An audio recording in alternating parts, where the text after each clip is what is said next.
Britain has given birth to many architectural movements. Today I want to look at Brutalism.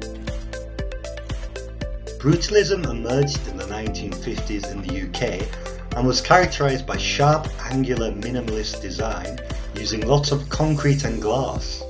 The buildings themselves are utilitarian and functional, embodying the socialist utopian ideals of many of the architects. After the loss of many of Britain's housing and buildings during World War II, and tying in with the newly elected socialist ideas of the Labour government of the time, brutalist architecture was used to create a lot of new social housing, especially tower blocks, and public buildings like libraries and universities. The coming of the 1960s and the drive for modernity that swept the Western world, including Japan with the 1964 Olympics, meant brutalism remains a popular architectural choice up until the 1970s, when its limitations were becoming obvious. Firstly, when it came to tower block social housing, the minimalist modular design often led to houses connected by long dark walkways and elevators. Also, the minimalist design led to a lack of green space and communal areas.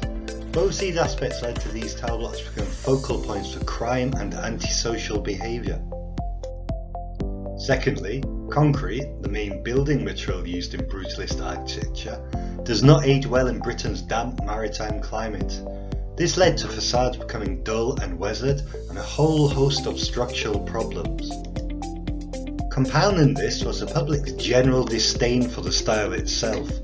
The totalitarian-like vision of a Soviet-esque future, envisioned by the mainly middle and upper-class architects of the movement, did not translate into livable communal spaces for the people who had to actually live in or use the buildings.